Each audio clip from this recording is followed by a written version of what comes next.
Hey guys, welcome to Calvin's Got Game. I'm Calvin, and today I'm going to talk to you about the 10 games I played most in March. I'm trying to think of what month this was. I'm a little behind, so I was trying to think of what month this was. So I want to give you the top 10 games I played most in March. So let's get started with that. My number 10 most played game in March is Betrayal at House on the Hill. Guys, this game got me back into board gaming, modern board gaming. It's a lot of fun. Yeah, the scenarios can be a little iffy sometimes, but man, when you get a group of people together, at least 5, you get this game going. It's from Avalon Hill, and I think it takes up to 6 players, so 3 to 6 players.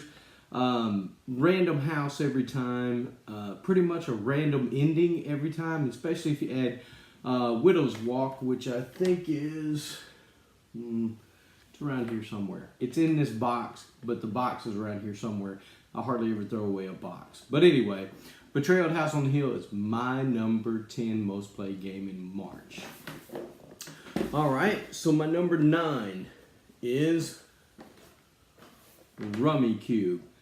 Guys, this is I played this also in February. February. It was number 8. So number 9 this time is Rummy Cube. It's a tile laying game. It's a lot of fun. My kids and family really enjoy it. So it's just like a set kind of collection. You do runs or pairs.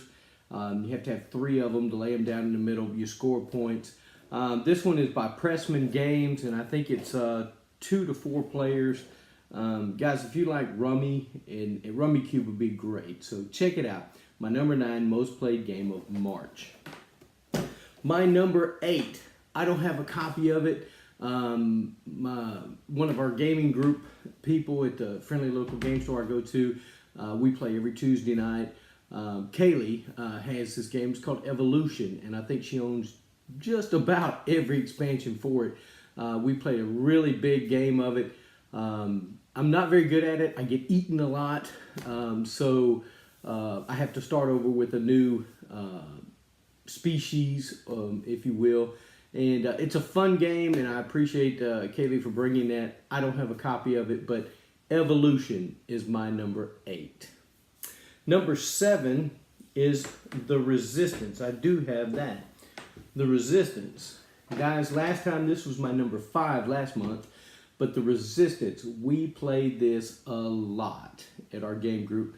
The reason being is sometimes we have a large group that shows up, and we're trying to start breaking out into smaller groups, but we like to start out either staying together or ending up getting together. So it's 5 to 10 people. This game is from, Indie Boards and Games. Takes about 30 minutes to play, and that's about accurate. We have such a good time. We laugh. Everybody's accusing everybody. So my number 7 most played game in March is The Resistance. My number 6 is a little game from Mayfair Games for, I think it's 2 to 5. I can't ever find it on here. 3 to 5. It's called Flea Market. You're rolling dice, taking these little chits of, it could be anything. I mean, there's the Ark of the Covenants on there. It's all kinds of things on here that you're buying. You roll dice, you buy it for a certain amount of money. It kind of goes up for auction, and people buy it. And then if yours comes back up, you get so much money, and depending on what's on the board, what's been taken off the board. But anyway, it's a fun little game. Takes about 30 minutes to play. It might be a little less than that if everybody's moving around quickly. The only problem is the money's really hard to read in here, but still a fun game. My number 6, Flea Market. My number 5, which I'll have to show a picture up here because the box is really beat up. But my number 5 is Aggravation. You know the one I'm talking about, where you're moving marbles around from your base trying to get them home, and people are capturing you. It's kind of like Sorry, but with marbles, and you're rolling a dice. Yes, it's a roll and move game. But it's a family weight game to sit around the table and can talk and just enjoy each other's company where you're not having to think so much, so you can just play the game. It's a lot of fun. I enjoy playing it. I don't mind roll and move games. A lot of people do. I do not. Number 5, aggravation. Number 4, I don't have a copy of the game either. I have a copy of the original game, Coup, but we played Coup Rebellion G54. Kyle in our game group brings this. He really enjoys the whole world of Coup, which is, Grifters is set in that and some other games. So I enjoy Coup myself. It's a very fun game. Everybody wants to be the Duke. Well, sometimes in the cards there's new roles, and so there's some roles that kind of equal what the Duke would do on getting money and stuff. So it's interesting playing some different roles in Coup. So if you like Coup, go check out Coup Rebellion G54. I think that's what it's called. But anyway, that's my number 4 most played game in March. My number 3, I do have that one, and it is a little game called Push. Introduced to this game at my family local game store, friendly local game store. It is family friendly. So, but Josh, one of the guys in our group, had bought this. I think he picked it up maybe on Amazon or something. But anyway, I found this game at my friendly local game store, and I picked it up, and all you're doing is pushing your luck. You're turning up cards, and if you bust by getting the same color or the same number in a row, you're allowed up to 3 rows.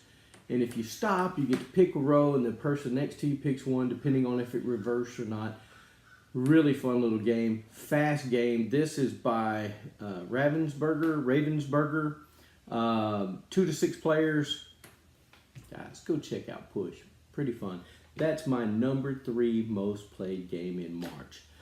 My number 2 is a game I have put off buying for a long time because I was like, I'm not sure I would really enjoy this game. This game is Legends of Andor. This is my number 2 most played game in March.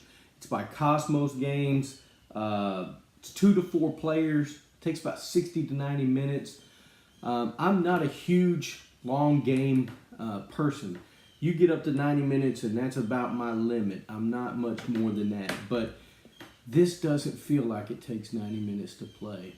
Guys, Legends of Andor, what a great game. Has one of the best learning systems for the game that I've ever seen. I wish they'd make more games like Legends of Andor. I bought the expansion. It's not opened yet, but there it is. I still haven't finished everything in the core box. So, guys, if you get a chance to check out Legends of Andor, do that. That's my number 2 most played game in March. Boy, the birds are active today. I can hear them outside. I don't know if you can hear them on the video, but they are pretty loud. My number 1 game I played the most is Flinch. I had made a trip to Illinois, and while I was there, I always check out some thrift stores, Goodwill stores, just to see what they got. I picked this up for $1.99, and it wasn't even open. Now, the box was open, the cards were still sealed, so I said, what the heck? Well, it's almost like Skip-Bo. Skip-Bo it's the same concept. They're with a few little minor changes. This is by Winning Moves Games and Hasbro. Plays 2 to 4, it says 1 to 4. Not sure how the 1 works, but it says 1 to 4. It takes about 15 to 45 minutes. It's about accurate. Really enjoy this game. This game is pretty cool. It's just a simple card game. I play it quite a bit. That's why it's my number 1 for March, is because my mom comes over and we play this a lot with her, or Skip-Bo. Kind of get a little burnt out on Skip-Bo, so I figured I'd give Flinch a chance, even though it's really close. Hey guys, thanks for watching Calvin's Got Game, and remember, get a board game to the table. Spend time with family and friends. Thanks for watching.